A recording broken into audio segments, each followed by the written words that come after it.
sehingga bahasa yang disampaikan mudah diterima oleh mitra tutur.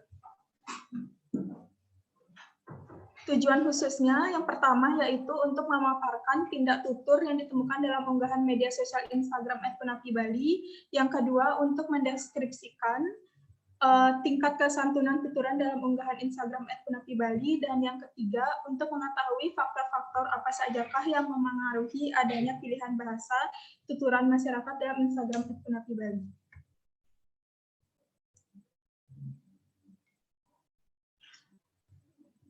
Dan untuk manfaat penelitiannya terdapat dua manfaat, diharapkan dapat memberikan dua manfaat, yaitu yang pertama manfaat teoritis, di mana penelitian ini diharapkan dapat berkontribusi dalam pengembangan penelitian yang berkaitan dengan ilmu linguistik, yaitu pragmatik, terutama yang berhubungan dengan speech act, khususnya yang terkait dengan tindak tutur dan kesantunan bahasa.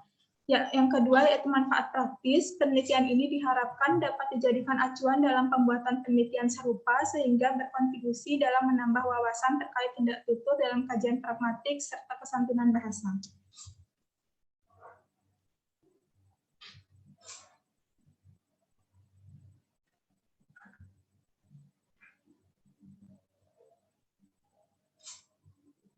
Adapun batasan-batasan masalah dalam penelitian ini akan dibatasi. Yang pertama, jenis tindak tutur yang akan dibahas dalam penelitian ini yaitu tindak tutur direktif, tindak tutur komisif, tindak tutur ekspresif, tindak tutur asertif, dan tindak tutur deklaratif. Dan analisis tingkat kesantunan ini akan dibahas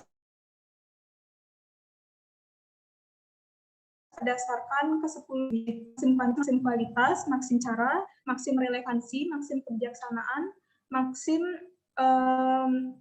kerendahan, maksim kecocokan, sedangkan faktor yang memengaruhi pemilihan bahasa akan berdasarkan pada partisipan, tempat, dan fungsi dari bagaimana bahasa tersebut digunakan.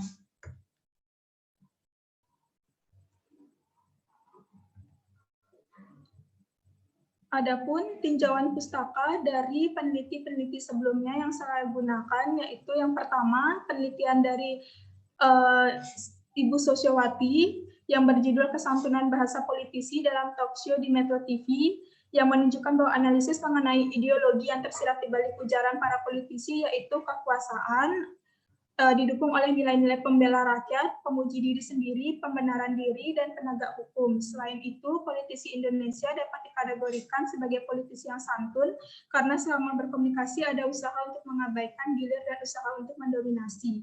Yang kedua yaitu dari Fatmawati yang berjudul Tindak Tutur Orang Tua dalam Pembentukan Karakter Anak, yang menunjukkan bahwa tindak tutur yang lebih dominan digunakan orang tua adalah tindak tutur direktif.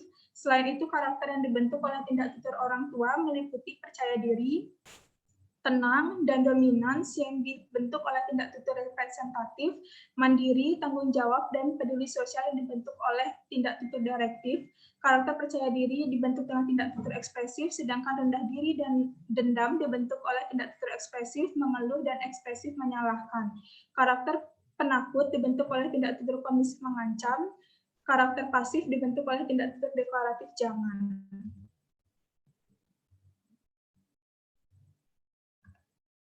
Yang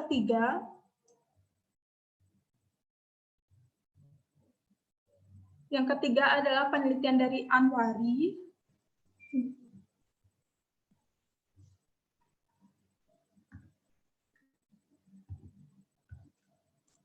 yang berjudul Tindak Tutur dalam Upacara Pernikahan Masyarakat Madura di Desa Kalidandan, Pakuniran, Probolinggo, dengan kajian pragmatik, yang menunjukkan bahwa tindak ilokusi dalam tuturan upacara pernikahan masyarakat Madura di Desa Kalidandan, Pakuniran, Probolinggo meliputi kata bertanya, jangan main-main dalam menikah atau permainagin perkawinan. Yang ketiga, kosokon, berterima kasih, nyesel, penyesalan, songkan, segan-segan, sabar-sabar, like, paceklik, ngandung kade, hamil lebih dulu atau hamil di luar nikah.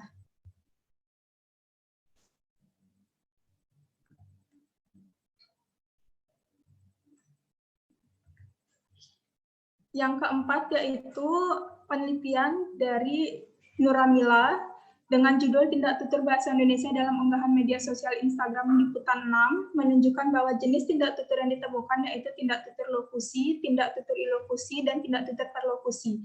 Selain itu ditemukan bahwa wujud tindak tutur yaitu berbentuk tulisan dengan maksud tuturan, yakni untuk memengaruhi, mengajak, melakukan sesuatu, memberitahukan atau menerangkan sesuatu hal, mengharapkan perhatian, menstimulus, melarang, memuji, mengkritik, mengapresiasi, dan sebagai bentuk penyaluran keluh kesah.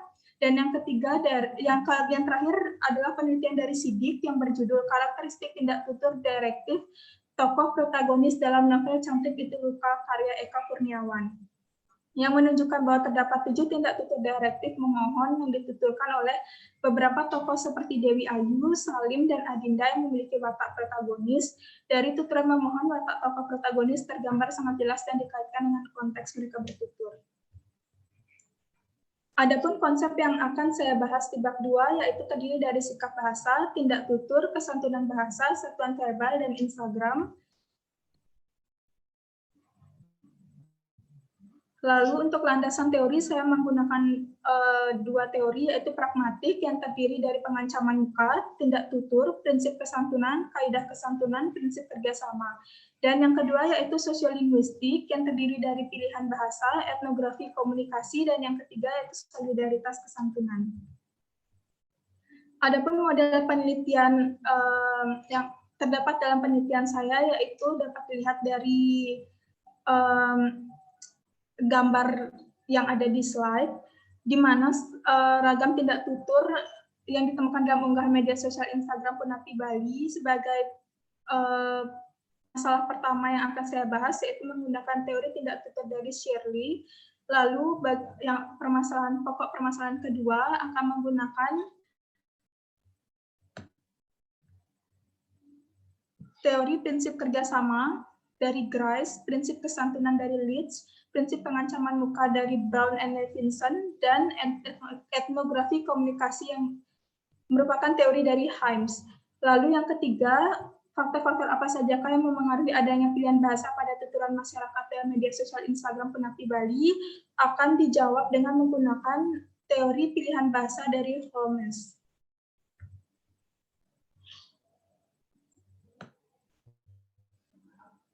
Adapun metode penelitian yang saya gunakan yaitu menggunakan penelitian deskriptif dan penelitian kualitatif, dan jenis dan sumber datanya yaitu diambil melalui data kualitatif berupa kata-kata, frasa, dan wacana dalam unggahan media sosial Instagram @penapibali. Instrumen penelitian yang saya gunakan yaitu laptop, alat tulis, dan handphone. Lalu metode dan teknik pengumpulan data yaitu menggunakan metode dokumentasi dan note-taking, di mana yang pertama saya akan mencari informasi terlebih dahulu mengenai data-data yang relevan dengan pokok permasalahan yang saya kaji, yaitu mengklasifikasikan data. Yang kedua, mengklasifikasikan data, dan yang ketiga adalah menganalisis. Lalu metode dan teknik analisis data, saya menggunakan metode kualitatif. Yang pertama mendeskripsikan di mana lokasi dari jenis penelitian itu didapatkan, yang kedua mengklasifikasikannya, dan yang ketiga menganalisis, dan terakhir membuat kesimpulan. Adapun metode dan teknik penyajian hasil analisis data, yaitu dapat dilihat seperti di slide, dengan saya mencantumkan kalimat dari unggahan media sosial Instagram Penapi Bali, lalu memberikan penjelasan terkait dengan unggahan tersebut. Jadi sekian presentasi dari saya. Terima kasih.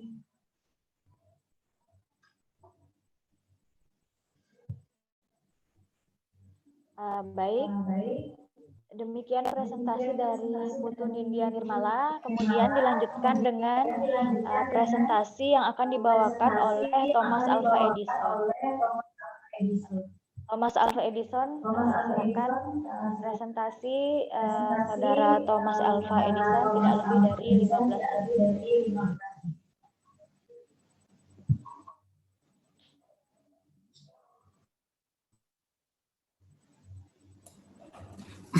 Baik, terima kasih.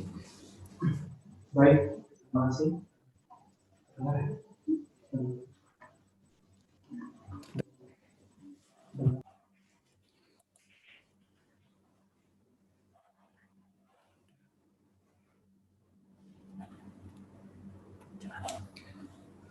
Baik, selamat pagi. Oke.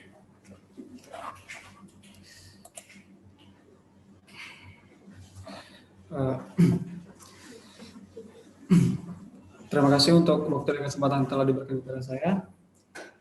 Sekarang saya akan mempresentasikan proposal saya, pesan penelitian saya yang berjudul Aliansi Gramatikal Bahasa Dialek Selatan. Bahasa Nias atau sering disebut dengan linia oleh orang Nias itu terdiri dari 3 dialek berdasarkan menurut Halawa. Yang pertama bahasa Nias dialek utara, bahasa Nias dialek selatan, dan bahasa Nias dialek tengah. Jadi di sini penelitian ini fokus pada bahasa Nias dialek selatan. Kajian bahasa tentang Nias. Bahasa Nias adalah bahasa yang sangat berpotensi sekali untuk diteliti, terutama dalam bidang linguistik. Salah satu penelitian sebelumnya para meneliti bahasa Nias yang relevan dengan penelitian ini adalah Krisman 2009 itu Deriving Superficial Activity in Nias. Penelitian ini mengkaji bagaimana mendapatkan superficial keergatifan bahasa Nias dan bagaimana sistem ergatif dalam bahasa Nias. Jadi ini penelitian dia hanya membahas bagaimana mendapatkan superficialnya, tidak mendalami apa itu aliansi gramatikal bahasa Nias secara tipologinya.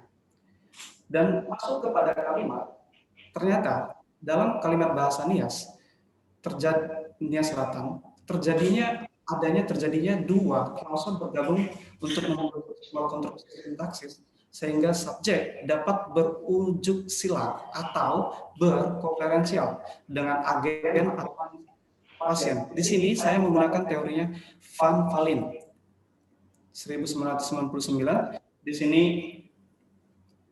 bahasa Nias menunjukkan bahwa bahasa Nias itu memiliki adanya konferensi antara subjek dan verbalnya. Jadi di sini adalah sebagai acuan saya sebagai peneliti untuk maju dalam mengambil topik ini. Dan selanjutnya itu ada aliansi gramatikal. Ketika sudah dari kalimat, saya masuk ke aliansi gramatikal. Aliansi gramatikal itu adalah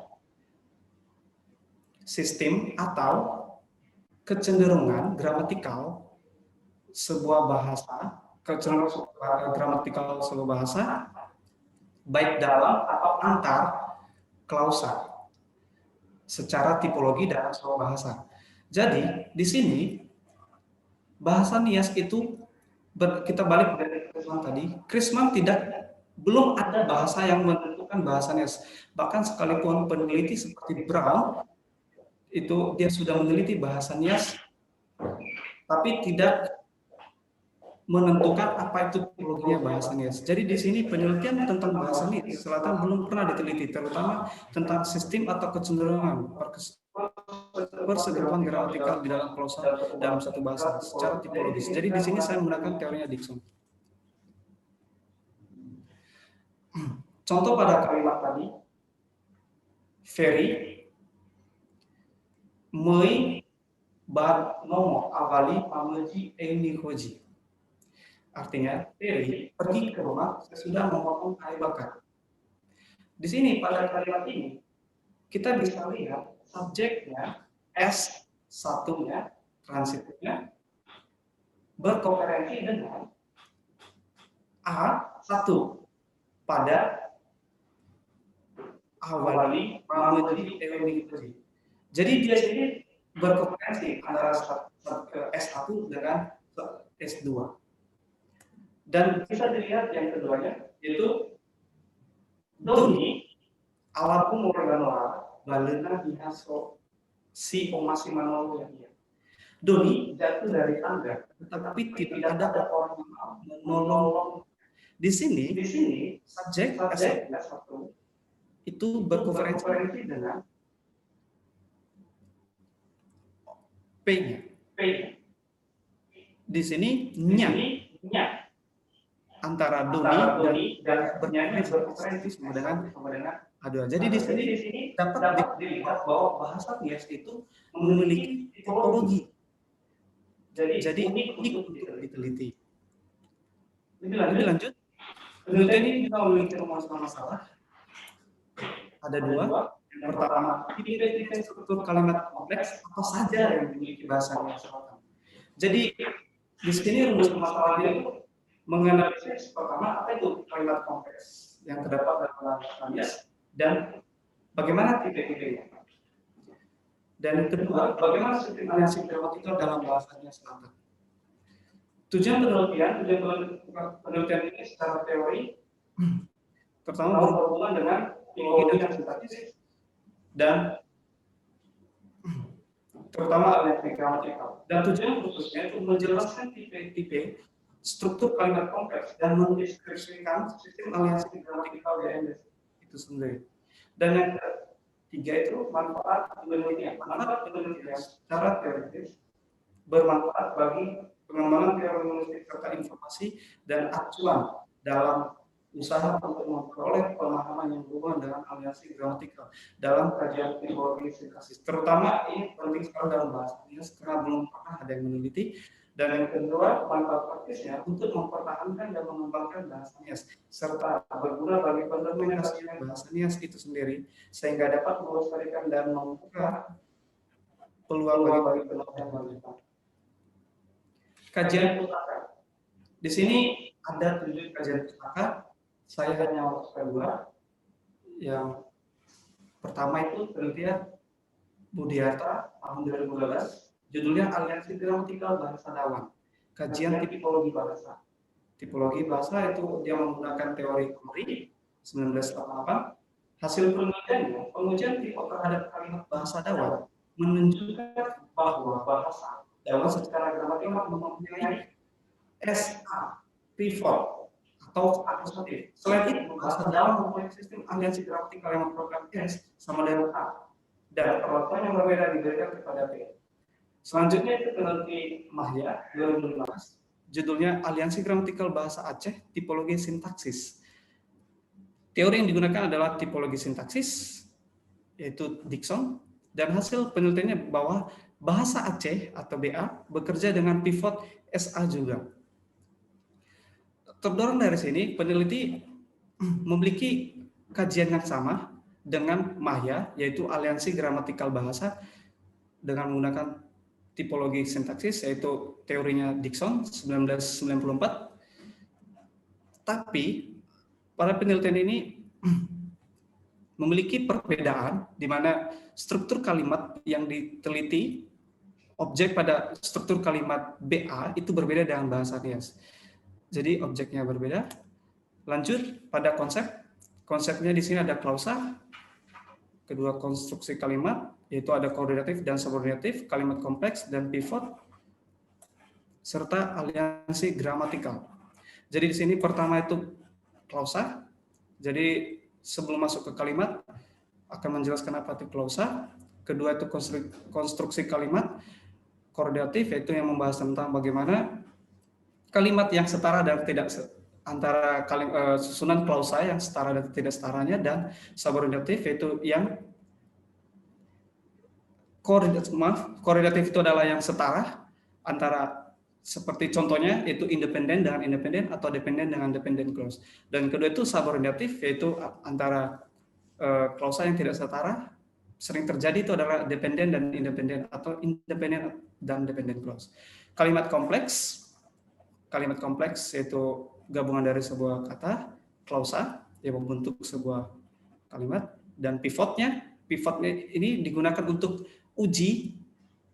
menguji. Pivot adalah sistem uji. sistem uji yang digunakan untuk menentukan sebuah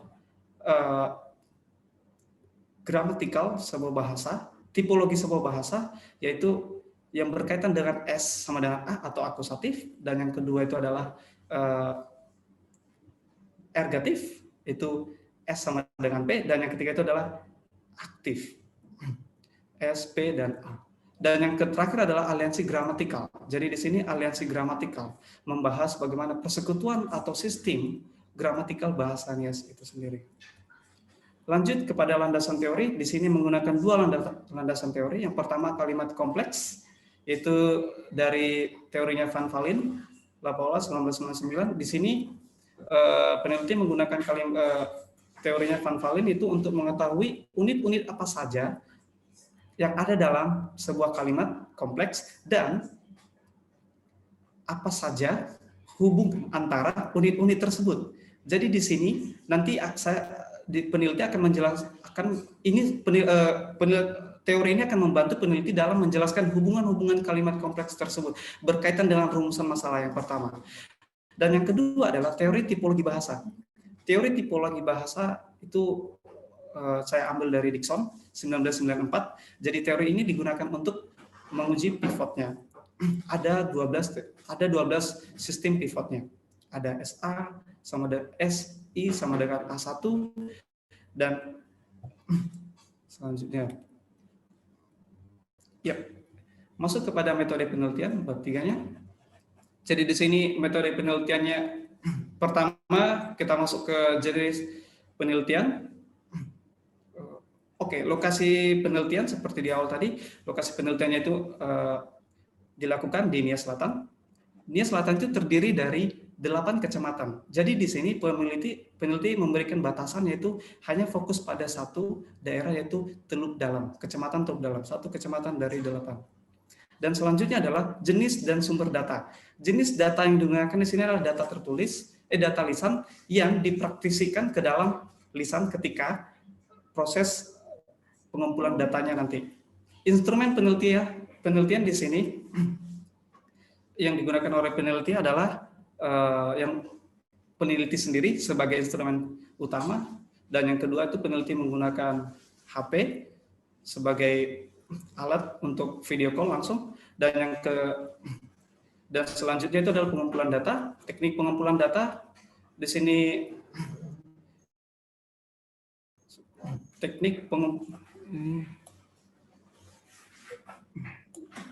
pengumpulan datanya itu melalui teknik pancing, itu oleh Zaim 2014, yaitu peneliti akan akan berkomunikasi langsung dengan native speakers, yaitu yang terdiri dari 5 penutur aslinya, itu informannya ada 5. Jadi di sini peneliti akan menggali lebih dalam dan berbicara dan mengarahkan seorang informan langsung kepada sesuai rumusan masalah yang ingin dicapai oleh peneliti. Jenis penelitian ini adalah deskripsi kualitatif, dan selanjutnya itu analisis dan penyajian data. Baik di sini metode dan teknik analisis data, metode AGI. Jadi di sini peneliti menggunakan metode AGI, yaitu yang menggunakan teori Sudaryanto 1993, 836. Ada 3 teknik besar, teknik ganti, dan teknik sisip. Jadi di sini nanti pada saat kalimat kompleksnya, ketika kalimat kompleksnya dianalisis, maka akan menggunakan teknik besar, teknik ganti, dan teknik sisip. Bisa berupa subjeknya, bisa objeknya, untuk membuktikan. Saudara Thomas, mohon maaf, waktunya tolong diperhatikan. 3 menit lagi. Terima kasih. Metode yang terakhir, metode dan teknik analisis data. Metode dan teknik analisis data pertama metode formal, data disebut dalam bentuk menggunakan kata-kata, dan yang kedua metode formal menggunakan tanda atau lambang tertentu. Sekian dan terima kasih presentasi saya.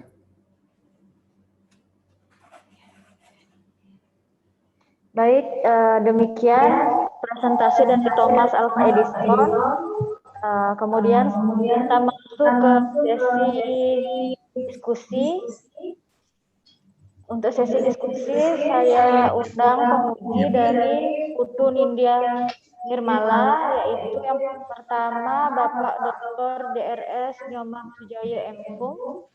Dengan hormat silakan Bapak. Nindya, silakan persiapkan alat tulis untuk mencatat masukan dari Bapak Dr. Nyoman Sujaya. Ya, terima kasih Bu Agung Dian. Selamat pagi semuanya, khususnya Nindya. Dengar suara saya? Halo? Dengar suara saya, Nindya? Nindya? Ya, sudah Pak. Ya, oke. Yang pertama, selamat pagi semuanya. Yang pertama, saya ucapkan selamat kepada Nindya. Setidaknya sudah sampai ke tingkat ujian proposal, ya. Kan belum semuanya mahasiswa bisa sampai di sini. Jadi sekali lagi selamat. Dan saya lihat di proposalnya lumayan tebal. Seandainya ini oke, tinggal menambahkan lagi sedikit jadi tesis, ya. Itu. Tetapi kan belum tentu semuanya oke. Secara umum saya katakan bahwa ininya sudah bagus, baik sedikit mengenai apa yang disajikan pada proposal ini, kemudian baik mengenai teknis penulisannya. Cuman sebelum saya bertanya, ada beberapa koreksi dari saya. Misalnya yang pertama, ini teknis. Kalau bab itu jangan dikasih halaman. Jadi di sini saya lihat bab 1 ada halaman 1. Itu tidak diizinkan. Ya. Kemudian ada kesalahan dalam pada halaman 1, ya, paragraf pertama itu 4 kalimat terakhir, 4 baris terakhir, Anda temukan itu? Yang leads itu ya Pak ya? Ya, Lee 1993 halaman 4 menyatakan bahwa sebenarnya dalam tindak tutur mempertimbangkan 5 aspek situasi tutur yang mencakup penutur bla bla bla dan seterusnya. Ketemu itu? Ya. Ya, kalau tidak salah saya baca kalimat itu tidak berisi subjek. Terutama klausanya. Lee menyatakan bahwa sebenarnya dalam tindak tutur mempertimbangkan. Siapa yang mempertimbangkan? Leads-nya Pak. Hah? Lee yang mempertimbangkan. Ya. Coba baca itu, yang mana subjeknya. Maksud saya begini, untuk menghindari hal seperti itu, kenapa tidak dijadikan kalimat pasif? Misalnya, Lee menyatakan bahwa dalam tindak tutur harus dipertimbangkan bla bla bla, itu misalnya. Ya, ini saran ya, ini saran. Silahkan nanti koordinasikan dengan pembimbingnya. Ya. Kemudian secara teknis juga pastikan jembatan antara paragraf 1 dengan paragraf yang lainnya itu jelas.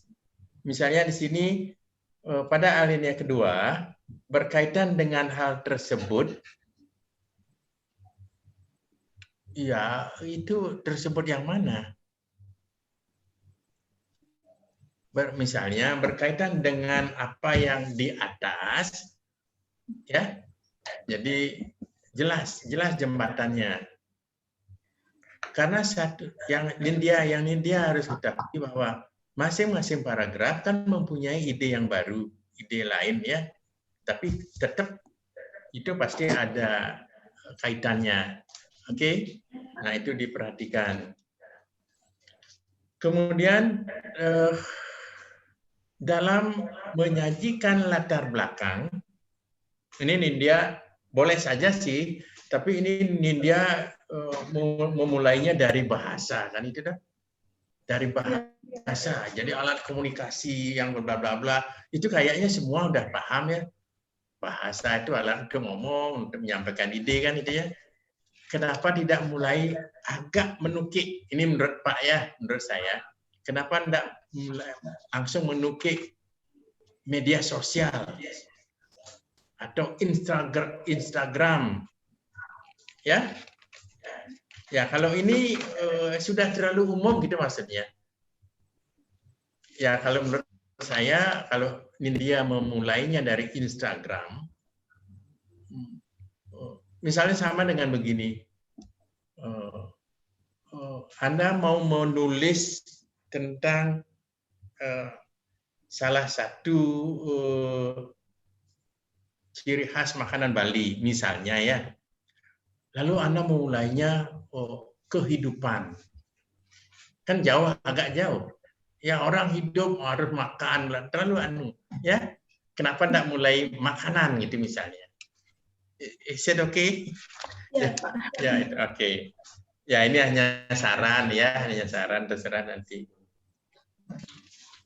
Ya, pada halaman 2, coba Wak buka halaman 2. Ya. Dalam hal ini, kalau Anda ngomong dalam hal ini, mestinya dalam satu paragraf itu. Coba halaman 2 lihat. Nindya, ya. Hah? Sudah, Pak.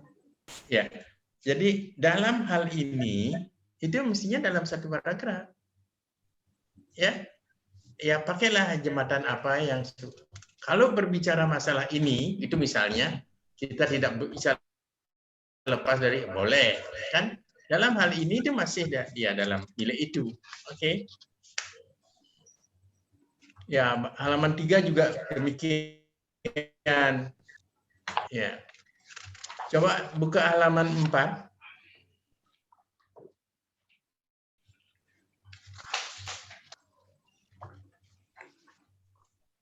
Halaman 4 pada alinea ketiga,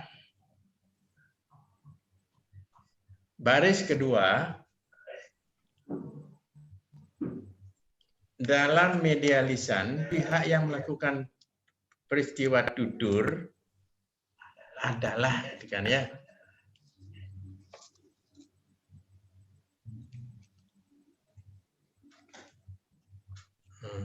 Oke. Yang paling penting sekarang, kalau menurut saya, pada penghujung latar belakang, Nindya harus mampu menyampaikan kenapa topik ini penting ditulis. Kenapa topik ini penting ditulis? Maksudnya, Nindya harus menyampaikan bahwa itu ada alasan yang akademis. Alasan akademis. Ya. Alasan akademisnya itu misalnya begini, bahwa dalam media Instagram itu variasi bahasanya sangat kompleks. Bisa dilihat dari bentuknya, kesantunannya maupun makna-makna yang dituangkan. Ya. Itu alasan akademik. Kemudian, dan ini walaupun banyak model penelitian yang serupa, tetapi secara khusus belum ada yang menulis ini. Itu alasan jadi satu dia. Itu biasanya di penghujung latar belakang. Ya, justru itu paling penting. Ya, dan itu erat sekali hubungannya dengan skop, jadi rumusan masalah. Ya, erat sekali dengan rumusan masalah. Baru nyambung nanti kepada isi. Jadi begitu begitu pembaca melihat latar belakangnya, nyambung ke scope of discussion-nya, rumusan masalah, nanti dicek isinya. Isinya itu kan menjawab permasalahan tadi, ya. Jadi bagus sekali dah kalau menurut saya. Nah, pada halaman 5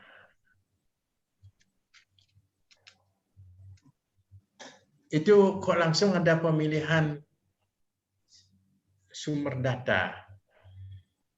Itu mestinya di penyampaian data di apa ya, itu jangan di sana ditaruh, tinggal dipindahkan.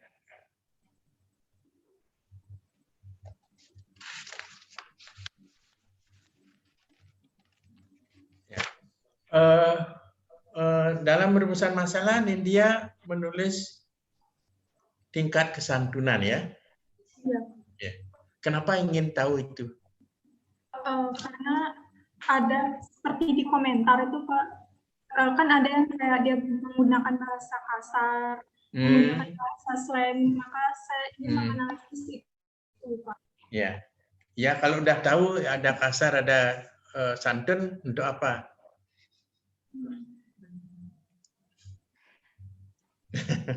Ya, untuk apa?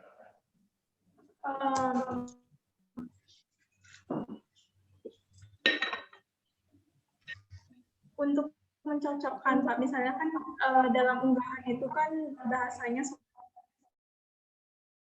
sopan, kayak misalnya pemerintahnya, akan tetapi mungkin ada masyarakat yang menggunakan komentar-komentar yang kurang baik, kurang sopan. Jadi saya ingin menganalisis mengenai tingkat kesantunannya, supaya mengetahui seberapa santun masyarakat itu dalam bertutur di media sosial. Ya, kalau udah cocok.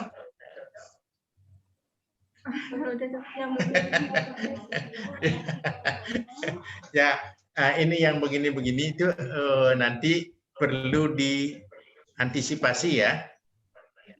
Itulah dijawab pada analisis nanti, ya.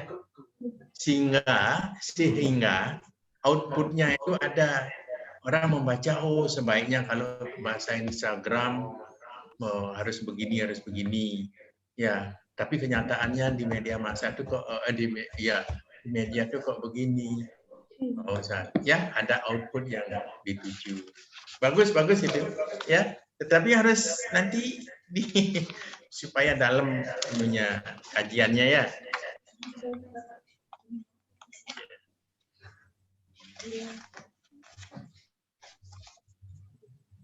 Ya, pertanyaan sederhana. Ya. Apa yang dimaksud dengan tutur?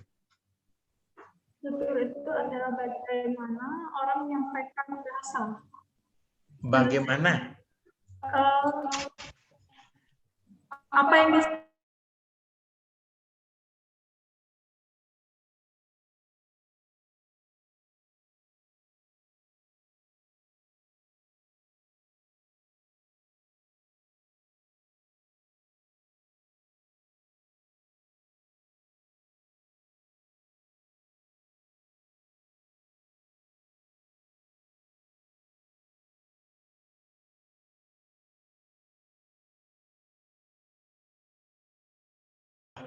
Paragraf kedua, nomor 4 dari bawah,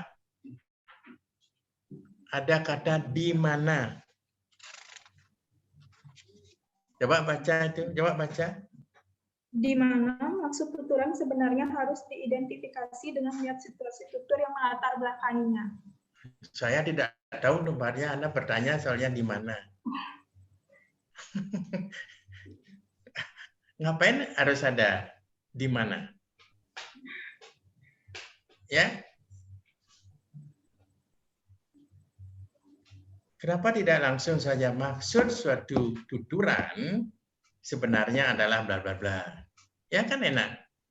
Di mana tuturan? Kalau itu saya ditanya begitu kan enggak ngerti saya. Oke. Ya, pada 21 juga itu ada tergantung ya. Ya, baris pertama terakhir, baris pertama ya.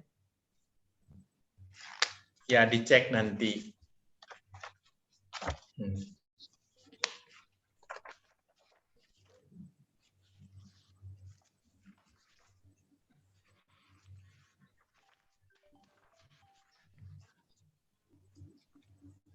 Ya, Anda, ini dia. Ya, Pak. Anda tahu gambaran kira-kira untuk bab analisisnya kayak apa? Outline-nya misalnya. Apa aja yang Anda bicarakan? Tentunya kan erat dengan rumusan masalah ya. Ya. Ya, kira-kira Anda ini kan menganalisis. belum melihat data kan? Ya. Ya. Kurang lebih saya ingin menganalisis mengenai tindak tutur berdasarkan fungsinya seperti asertif, direktif, komisif,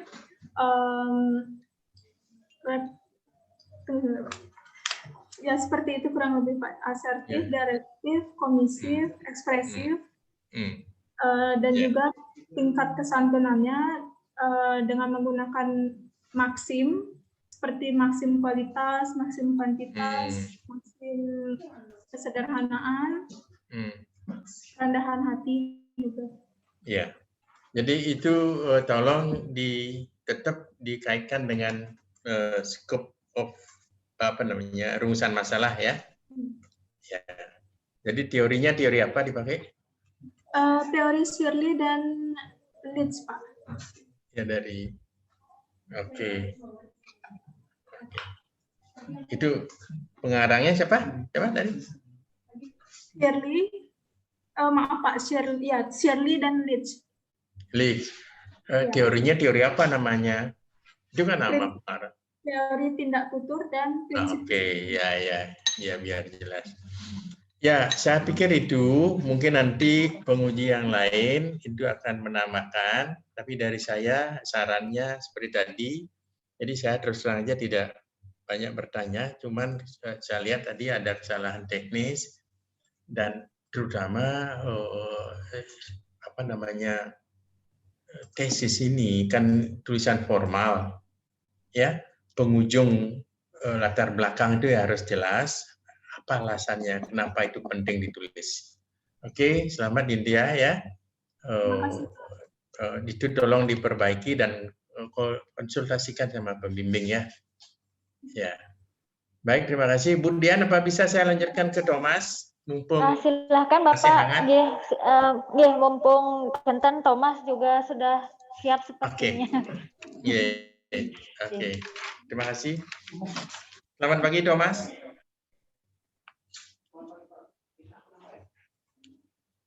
Pagi Thomas.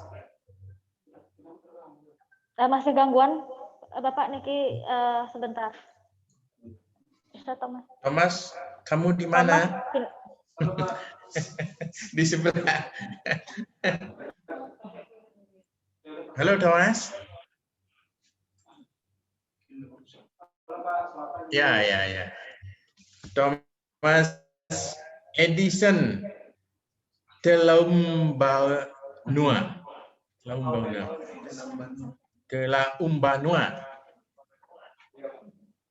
Ya ahawu.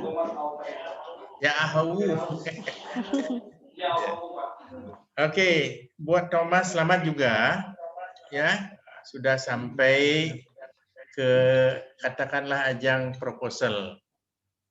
Ya, minimal langkah tahapan-tahapan Anda sudah lewati ya. Proposal. Ya, Thomas menyerahkan proposalnya 2 kali sama saya ya. Ya, 2 kali ya, mestinya enggak perlu. Tapi 2 kali kasihan buang-buang ya. Oke. Jadi sekali lagi selamat dan saya lihat ini adalah tentang sintaksis ya. Lebih menukik lagi tipologi ya. Ya, tipologi itu ahlinya Ibu Mirsa, Bu Kasni itu Prof Kardana ya. Saya juga suka sinteks. Oke. Saya bangga ada mahasiswa yang menulis sinteks. Ya, mungkin karena saya suka sinteks. Secara teknis ini saya koreksi dulu, saya tidak bertanya banyak. Apakah marginnya sudah Anda atur itu pengetikannya? Hah? Yang saya kirim kedua itu Pak, itu yang sudah saya atur. Yang kedua sudah. Ya. Yang pertama belum. Yang pertama belum. Berapa marginnya? 4433. Ya, oke, good. Ya, sudah. Oke, berarti sudah. Ininya sudah 16, 12, 14. Oke, sudah. Oke. Ya. Saya mulai dari pendahuluan. Ya. Bahasa Nias itu merupakan salah satu dari sekian banyaknya bahasa lokal. Ya, hindari sekian banyaknya itu berapa? Ada tuh kok di lembaga bahasa itu ada berapa jumlah bahasa daerah yang ada di Indonesia. 700 bla bla bla itu ya. Jangan sekian banyaknya itu, silakan hitung sendiri seperti kayaknya gitu. Ya. Ya. Jadi gini Thomas. Menulis tulisan ilmiah itu harus jelas dan rinci. Ya, harus jelas dan rinci. Ya, kemudian pada halaman 2 Anda lagi menyebutkan singkatan bahasa Nias itu BN kan? Ya. Ya. Tapi Anda padahal di halaman 1 udah, sekarang lagi Anda sebutkan. Ya. Nah, itu tidak benar. Ya, bosan orang baca, ini lagi dikasih tahu padahal tadi udah. Ya. Yang begitu-begitu dicek, ya, cek secara baik. Nah, ini sama permasalahannya yang dihadapi oleh Nindya. Kalau menurut saya ini, sorry Thomas, ini pendapat saya ya. Latar belakang yang baik itu pasti ada ide, pasti ada pernyataan kenapa topik yang Anda buat itu perlu ditulis gitu. Harus ada alasan yang akademis kenapa itu perlu ditulis. Alasannya itu misalnya pasti erat hubungannya dengan kompleksitas. Kompleksitas dari bahasa Nias itu secara struktur itu kayak apa, dan apakah itu struktur itu membawa makna yang variatif. Anda sudah bagus di sini menyajikan contoh. Dalam bahasa Nias ini berarti gini, ini berarti begini, ada kemarin itu ada safik gu, ya, yang ayahku, ya ada safik gu kalau tidak salah saya lihat, ya. Pamanku itu apa? Pamanku apa bahasa namanya? Pamanku, si Bayagu. Hah? Bayagu. Ya, kalau pamannya? Si Bayania. Nah, itu ada kan ada itu struktur yang kompleks itu ya. Itulah alasannya. Strukturnya kompleks, maknanya juga sangat variatif. Itu alasan yang kuat bahwa itu perlu ditulis. Yang kedua alasannya adalah walaupun sudah ada yang menulis tentang bahasa Nias, tetapi belum ada yang menulis tentang ini, tentang topik ini, aliansi gramatikal. Ya? Ya, Thomas? Ini kan belum ada. Saya baca ini secara bolak-balik saya baca nggak ada itu. Alasan aja.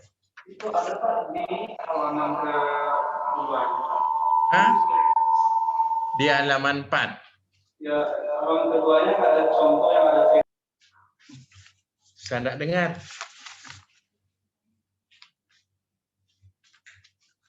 Saya tidak dengar. Maaf Pak, ini ada di contohnya itu yang Bapak bisa lihat, Ferry Meibanono itu yang Ferry pergi ke rumah. Oh enggak, itu kan contohnya. Contohnya dan Di penghujungnya itu alasannya itu loh. Ya, oh, di penghujungnya itu harus ada. Sekali lagi saya tekankan bahwa di penghujung latar belakang masalah harus ada alasan yang akademik. Ya, oke.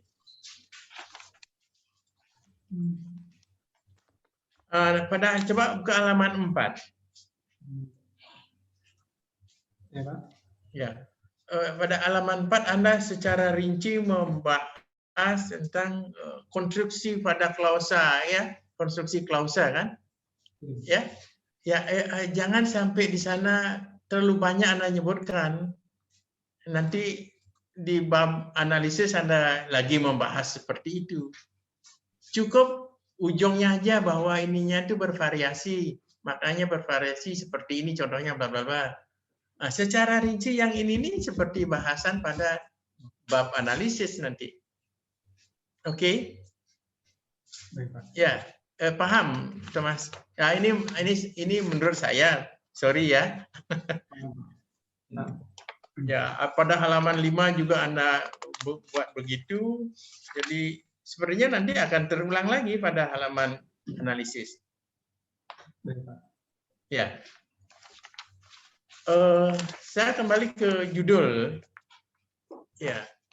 Apakah ya aliansi itu maksudnya struktur? Aliansi itu Pak sistem. Apa? Jadi bagaimana sistem? Ya, sistem atau bagaimana bahasa itu merujuk, gramatikal itu merujuk kepada sistem yang akusatifnya. Yang terkait akusatif yaitu SA atau ergatif. Jadi sebelumnya Pak, seperti yang saya paparkan tadi itu seperti Chrisman, dia itu sudah meneliti bahasanya yang di Chrisman yang saya ada di PowerPoint tadi.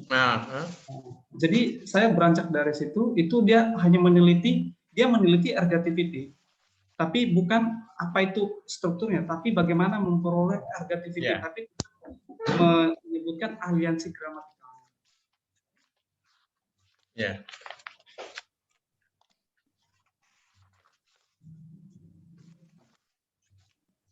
Ya, coba buka halaman 7. Ya, Pak. Sudah. Ya. Ya, itu teknik menghentikan kalimat tanya dalam rumusan masalah. Itu jangan sampai keluar dia. Ya. Ya, kecil-kecil ini tapi signifikan ini untuk ya. Ya.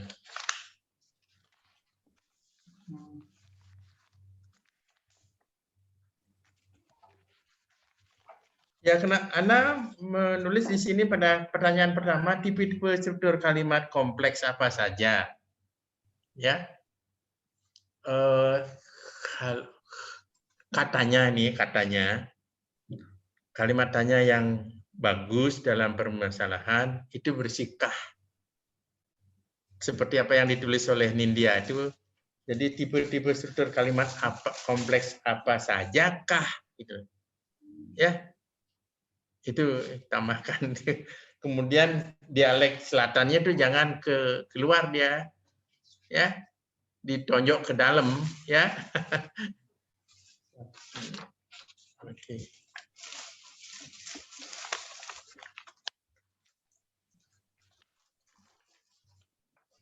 Ya, saya pikir itu Thomas. Jadi sekali lagi selamat dan ini judul yang menarik dan jangan lalai, tetap gas ya. Ya, oke. Dan nanti pasti ada masukan dari penguji lain. Jadi sekian dari saya. Sekali lagi good luck. Oke. Terima kasih Bu Dian. Jadi itu yang bisa saya sampaikan dalam ajang ujian proposal ini. Ibu Dian. Bapak Dr. Sujaya. Kemudian penguji selanjutnya Ibu Dr. Made Susini sepertinya kehilangan sinyal, Niki. Oh, gitu. Oke. Oh ya, sudah bisa join ini. Udah kelihatan. Silahkan Ibu. Ya, terima kasih. Saya beralih lewat pakai HP niki Kang ya. Karena di fakultas internetnya masalah, semua enggak bisa. Oke. Selamat pagi Nindya. Bisa dengar suara saya ya? Halo? Halo, Ibu. Halo. Bisa ya? Bisa, Bu. Oke. Oke. Saya akan mulai. Tadi Pak Sujaya sudah memeriksa dari sudut bahasanya, tetapi dari saya tidak akan lagi memberikan masukan mengenai penyampaian saudara dalam bentuk bahasa, meskipun saya sudah menyoret-nyoret ini ya, karena menurut saya lebih baik rasanya karena ini ujian proposal, saya akan sedikit memberikan arah ya, kemana nanti di tesis Anda nanti berjalan, ya, untuk mengarahkan. Saya melihat di permasalahan kedua, saudara akan mengukur tingkat kesantunan.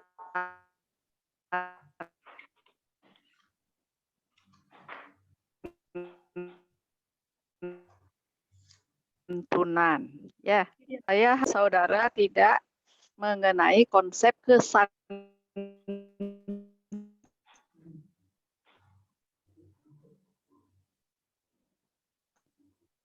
itu sendiri, seperti apa yang saudara sampaikan. Saya ngomong tidak sesempit itu teori kesantunan kalau saudara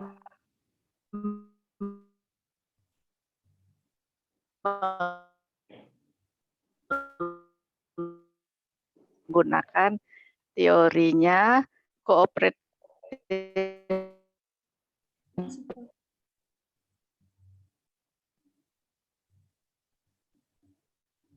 principles dari ataupun PP-nya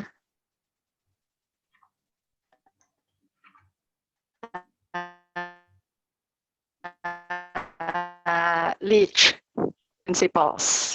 Jadi sehingga saudara tidak mempunyai pikiran. Ada maxim of manner. Kemudian kalau permasalahan yang kedua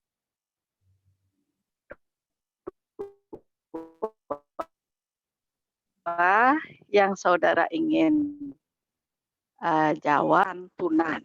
Pertanyaan sana. Di bab metode juga saudara menyampaikan pada saat ingin menganalifikasi kesantunan.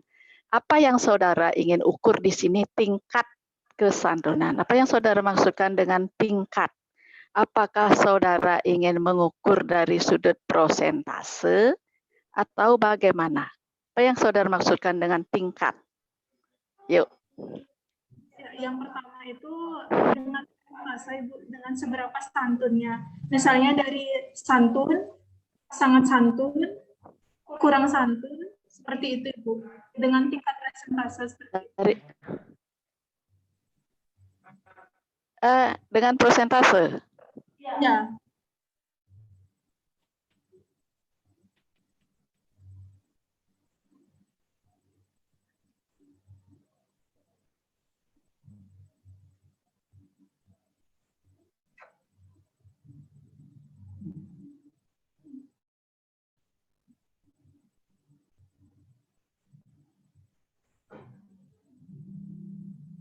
Halo Ibu.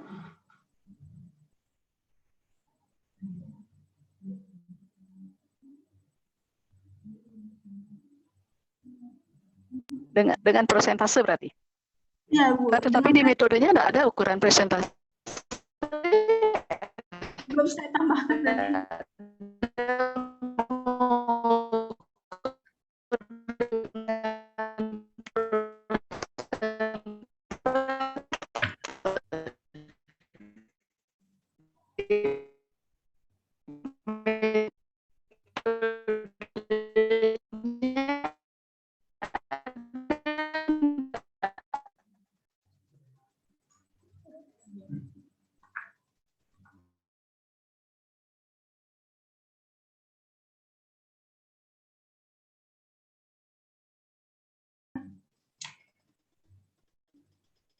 Terus kalau di metodenya